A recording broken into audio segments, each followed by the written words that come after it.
ಪ್ರತಿಯೊಬ್ಬರು ಕೂಡ ರಾಘವ್ ಚಡ್ಡಾ ಅವರು ಯಾವಾಗ ಆಪ್ನಿಂದ ಅಂತರ ಕಾಯ್ದುಕೊಂಡಿದ್ರು ಆಗ ಅಂದಾಜು ಮಾಡಿದ್ದೇನು ಅಂತಂದ್ರೆ ಬಹುಶಃ ಇವರ ಒಂದು ರಾಜಕೀಯ ಒಲವು ಬಿಜೆಪಿ ಕಡೆ ಸ್ವಲ್ಪ ವಾಲ್ಬಹುದು ಅಂತ. ಸೊ ಎಲ್ಲರೂ ಅಂದುಕೊಂಡ ಹಾಗೆ ಈಗ ಆಪನ್ನ ತೊರೆದು ಬಿಜೆಪಿಯನ್ನ ರಾಘವ್ ಚಡ್ಡಾ ಸೇರ್ತಿದ್ದಾರೆ. 2/3 ಮೆಜಾರಿಟಿ ಒಟ್ಟಿಗೆ ಅಂದ್ರೆ 3/2 ಭಾಗದ ಸಂಸದರೊಟ್ಟಿಗೆ ಬಿಜೆಪಿಯನ್ನ ನಾನು ಸೇರ್ಪಡೆ ಆಗ್ತಿದ್ದೀನಿ ಅನ್ನುವಂಥ ಮಾಹಿತಿಯನ್ನ ಖುದ್ದಾಗಿ ರಾಘವ್ ಚಡ್ಡಾ ಈಗ ನೀಡಿರುವಂಥದ್ದು. ಇವ್ರನ್ನ ಇತ್ತೀಚೆಗಷ್ಟೇ ರಾಜ್ಯಸಭಾ ಉಪನಾಯಕನ ಸ್ಥಾನದಿಂದ ಆಪ್ ತೆಗೆದುಹಾಕಿತ್ತು. ಇದಾದ ಮೇಲೆ ಅಂತರವನ್ನು ಕೂಡ ಇವರು ಕಾಯ್ದುಕೊಂಡಿದ್ದು. ಆ ಬೆನ್ನಲ್ಲೇ ಈಗ ನಡೀತಿರುವಂಥ ಒಂದು ಬಿಗ್ ಡೆವಲಪ್ಮೆಂಟ್ ಇದು. ಆಮ್ ಆದ್ಮಿ ಪಕ್ಷದ ಸಂಸದ ರಾಘವ್ ಚಡ್ಡಾ ಪಕ್ಷಕ್ಕೆ ಗುಡ್ ಬೈ ಹೇಳಿದ್ದಾರೆ ಹಾಗೂ ಬಿಜೆಪಿಯ ಕೈ ಹಿಡಿದಿದ್ದಾರೆ. ಇದರ ಕುರಿತಾಗಿ ಡೀಟೇಲ್ಸ್ ಅನ್ನ ಕೊಡ್ತಾ ಹೋಗ್ತಾರೆ ನಮ್ಮ ಸೀನಿಯರ್ ಸ್ಪೆಷಲ್ ಕರೆಸ್ಪಾಂಡೆಂಟ್ ಚಂದ್ರಮೋಹನ್. ಈಗ ಯಾವ ರೀತಿಯಾಗಿ ಒಂದು ಪ್ರಾದೇಶಿಕ ಪಕ್ಷ ಒಂದು ಅತ್ಯುನ್ನತ ಸ್ಥಾನವನ್ನ ಗಳಿಸಿತ್ತು ರಾಜ್ಯ ರಾಜಕೀಯದಲ್ಲಿ ಹಾಗೂ ರಾಷ್ಟ್ರ ರಾಜಕೀಯದಲ್ಲಿ ಆಮ್ ಆದ್ಮಿ ಪಕ್ಷ, ಈಗ ಎಲ್ಲೋ ಒಂದ್ ಕಡೆ ಇದಕ್ಕೂ ಶಿವಸೇನೆಯೇ ಜೊತೆಗೆ NCP ಅಂತ ಗತಿ ಬಂದ್ಬಿಡ್ತಾ ಅನ್ನುವಂಥ ಪ್ರಶ್ನೆ ಈಗ ಉದ್ಭವಿಸ್ತಾ ಇರೋದು. ಬಹುಶಃ ಆ ರೀತಿಯಾದಂತಹ ಸಾಧ್ಯತೆ ಇದೆಯಾ ಅಂತ?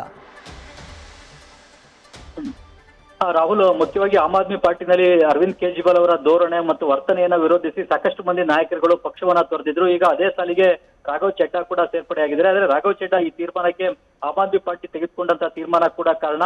ರಾಘವ್ ಚಡ್ಡಾ ಅವರನ್ನ ರಾಜ್ಯಸಭೆಯ ಆಮ್ ಆದ್ಮಿ ಪಾರ್ಟಿ ನಾಯಕನ ಸ್ಥಾನದಿಂದ ತೆಗೆಯಲಾಗಿತ್ತು. ಇದರಿಂದಾಗಿನ ಈಗ ರಾಘವ್ ಚಡ್ಡಾ ಸೇರಿದಂತೆ 3 ರಾಜ್ಯಸಭಾ ಸದಸ್ಯರುಗಳು ಆಮ್ ಆದ್ಮಿ ಪಾರ್ಟಿಯನ್ನ ತ್ಯಜಿಸಿ ಬಿಜೆಪಿ ಪಕ್ಷವನ್ನ ಸೇರ್ಪಡೆ ಆಗ್ಲಿಕ್ಕೆ ತೀರ್ಮಾನವನ್ನ ತೆಗೆದುಕೊಂಡಿದ್ದಾರೆ.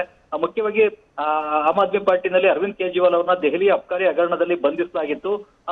ಜೈಲಿಗೂ ಕೂಡ ಅರವಿಂದ್ ಕೇಜ್ರಿವಾಲ್ ಹೋಗಿ ಬಂದ್ರು. ಆದ್ರೆ ಆ ವೇಳೆನಲ್ಲಿ ಮತ್ತು ಅದಾದ ಬಳಿಕವೂ ಕೂಡ ರಾಘವ್ ಚಡ್ಡಾ ಅರವಿಂದ್ ಕೇಜ್ರಿವಾಲ್ ಅವರ ಪರವಾಗಿ ಪತ್ರಿಕಾಗೋಷ್ಠಿಗಳಲ್ಲಿ ಮಾತನಾಡಲಿಲ್ಲ ಮತ್ತು ರಾಜ್ಯಸಭೆಯಲ್ಲೂ ಕೂಡ ಆಮ್ ಆದ್ಮಿ ಪಾರ್ಟಿಯ ವಿಷಯಗಳನ್ನ ಪ್ರಸ್ತಾಪ ಮಾಡಲಿಲ್ಲ.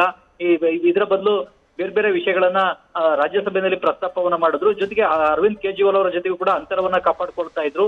ಇದೆಲ್ಲವೂ ಕೂಡ ಆಮ್ ಆದ್ಮಿ ಪಾರ್ಟಿಯ ಅರವಿಂದ್ ಕೇಜ್ರಿವಾಲ್ ಅವರ ಕೆಂಗಣ್ಣಿಗೆ ಗುರಿಯಾಗಿತ್ತು. ಈ ಕಾರಣಕ್ಕಾಗಿನೇ ಈಗ ರಾಘವ್ ಚಡ್ಡಾ ಅವರನ್ನ ರಾಜ್ಯಸಭೆಯ ಆಮ್ ಆದ್ಮಿ ಪಾರ್ಟಿಯ ನಾಯಕ ಸ್ಥಾನದಿಂದ ತೆಗೆಯಲಾಗಿತ್ತು.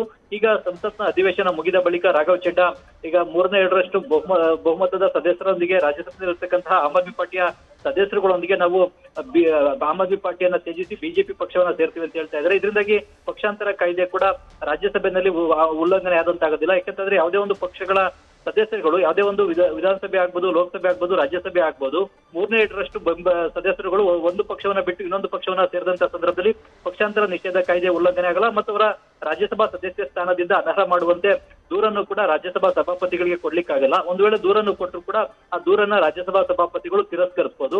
ಈ ಕಾರಣಕ್ಕಾಗಿನೇ ರಾಜ್ಯಸಭೆಯಲ್ಲಿ ಇರುವಂತಹ ಆಮ್ ಆದ್ಮಿ ಪಾರ್ಟಿಯ 3/2 ಸದಸ್ಯರುಗಳು ನಾವು ಬಿಜೆಪಿ ಪಕ್ಷವನ್ನ ಸೇರ್ತಾ ಇದ್ದೇವೆ, ಅದು ನಮ್ಮ ಸದಸ್ಯತ್ವವನ್ನು ಕೂಡ ಈ ಮೂಲಕವಾಗಿ ಉಳಿಸ್ಕೊಳ್ತೇವೆ ಅನ್ನೋ ಒಂದು ಸಂದೇಶವನ್ನ ರಾಘವ್ ಚಡ್ಡಾ ಅವರು ಕೂಡ ಕೊಟ್ಟಿದ್ದಾರೆ. ಮುಖ್ಯವಾಗಿ ರಾಘವ್ ಚಡ್ಡಾ ರಾಜ್ಯಸಭೆಯಲ್ಲಿ ಜನಸಾಮಾನ್ಯರಿಗೆ ಸಂಬಂಧಪಟ್ಟಂತ ವಿಷಯಗಳನ್ನ ರೈಸ್ ಮಾಡಿ ಮಾತನಾಡ್ತಾ ಇದ್ರು. ಏರ್ಪೋರ್ಟ್ ಗಳಲ್ಲಿ ಕುಡಿಯುವ ನೀರಿನ ಬೆಲೆ ಏರಿಕೆ ಆಗ್ತಾ ಇದೆ, ಜೊತೆಗೆ ಅಲ್ಲಿ ಬಳಸ್ತಕ್ಕಂತಹ ಆಹಾರ ಪದಾರ್ಥಗಳ ಬೆಲೆ ಏರಿಕೆ ಆಗಿದೆ. ಹೀಗಾಗಿ ಅಲ್ಲಿ ಆಮ್ ಆದ್ಮಿ ಕ್ಯಾಂಟೀನ್ ಗಳನ್ನ ಓಪನ್ ಮಾಡಬೇಕು ಅನ್ನುವ ಒತ್ತಾಯವನ್ನ ಮಾಡಿದ್ರು. ಈ ಒತ್ತಾಯಕ್ಕೆ ಸ್ಪಂದಿಸಿ ಕೇಂದ್ರ ಸರ್ಕಾರ ಕೆಲವೊಂದು ಉಡಾನ್ ಏರ್ಪೋರ್ಟ್ ಗಳಲ್ಲಿ ಆಮ್ ಆದ್ಮಿ ಕ್ಯಾಂಟೀನ್ ಗಳನ್ನು ಕೂಡ ಆರಂಭಿಸಿತ್ತು. ಅಲ್ಲಿ ಕಡಿಮೆ ವೆಚ್ಚದಲ್ಲೇ ಊಟ, ತಿಂಡಿ, ನೀರು ಸಿಗುವಂತ ವ್ಯವಸ್ಥೆಯನ್ನ ಮಾಡಿತ್ತು. ಜೊತೆಗೆ ಜನಸಾಮಾನ್ಯರಿಗೆ ಬೇಕಾದಂತಹ ವಿಷಯಗಳನ್ನ, ಆರೋಗ್ಯ ವೆಚ್ಚಗಳಿಗೆ ಸಂಬಂಧಪಟ್ಟಂತ ವಿಚಾರಗಳನ್ನ ಎಲ್ಲವನ್ನೂ ಕೂಡ ರಾಜ್ಯಸಭೆಯಲ್ಲಿ ರಾಘವ್ ಚಡ್ಡಾ ಪ್ರಸ್ತಾಪವನ್ನ ಮಾಡಿ ಮಾತನಾಡ್ತಾ ಇದ್ರು. ಇದರಿಂದ ದೇಶದ ಜನಕ್ಕೆ ಅನುಕೂಲ ಆಗ್ತಾ ಇದೆ. ಸರ್ಕಾರ ರಾಘವ್ ಚಡ್ಡಾ ಅವರ ಬೇಡಿಕೆಗಳಿಗೆ ಪ್ರಸ್ತಾಪಿಸಿದಂತ ವಿಷಯಗಳಿಗೆ ಸ್ಪಂದಿಸ್ತಾ ಇದೆ ಅನ್ನೋ ಒಂದು ವಿಷಯ ಕೂಡ ಚರ್ಚೆ ಆಗ್ತಾ ಇತ್ತು. ಆದ್ರೆ ಪಕ್ಷವನ್ನ ಮೀರಿ ರಾಘವ್ ಚಡ್ಡಾ ಬೆಳೀಲಿಕ್ಕೆ ಹೋಗ್ತಾ ಇದ್ರೆ ಪಕ್ಷ ಹೇಳಿದಂತ ವಿಷಯಗಳನ್ನ ರಾಜ್ಯಸಭೆಯಲ್ಲಿ ಪ್ರಸ್ತಾಪ ಮಾಡ್ತಾ ಇಲ್ಲ. ಜೊತೆಗೆ ಪಕ್ಷದಿಂದ ಅಂತರವನ್ನ ಕಾಪಾಡ್ಕೊಳ್ತಾ ಇದ್ದಾರೆ ಮತ್ತು ಪಕ್ಷದ ನಾಯಕ ಅರವಿಂದ್ ಕೇಜ್ರಿವಾಲ್ ಅವರು ಜೈಲಿಗೆ ಹೋದಂತಹ ಸಂದರ್ಭದಲ್ಲೂ ಕೂಡ ಅವರ ಪರವಾಗಿ ಪತ್ರಿಕಾಗೋಷ್ಠಿ ನಡೆಸಿ ಮಾತನಾಡಲಿಲ್ಲ, ರಾಜಕೀಯವಾಗಿ ಹೋರಾಟವನ್ನ ನಡೆಸ್ತಿಲ್ಲ ಅನ್ನೋ ಒಂದು ಆರೋಪಗಳನ್ನ ಆಮ್ ಆದ್ಮಿ ಪಾರ್ಟಿ ಮಾಡಿತ್ತು. ಈ ಕಾರಣಕ್ಕಾಗಿನೇ ರಾಜ್ಯಸಭೆಯ ನಾಯಕ ಸ್ಥಾನದಿಂದ ತೆಗೆಯಲಾಗಿತ್ತು. ಈಗ ಅಂತಿಮವಾಗಿ ರಾಜ್ಯಸಭೆಯಲ್ಲಿರ್ತಕ್ಕಂಥ ಆಮ್ ಆದ್ಮಿ ಪಾರ್ಟಿಯ 3 ರಾಜ್ಯಸಭಾ ಸದಸ್ಯರುಗಳು ಆಮ್ ಆದ್ಮಿ ಪಾರ್ಟಿಯನ್ನ ತ್ಯಜಿಸಿ ಬಿಜೆಪಿ ಸೇರ್ಲಿಕ್ಕೆ ತೀರ್ಮಾನವನ್ನ ತೆಗೆದುಕೊಂಡಿದ್ದಾರೆ. Rahul. Right Chandramohan, thank you ಡೀಟೇಲ್ಸ್ಗೆ. ನ್ಯೂಸ್ ಫಸ್ಟ್ ನಿರ್ಭೀತಿಯಿಂದ ನಿಮ್ಮ ಪರವಾಗಿ.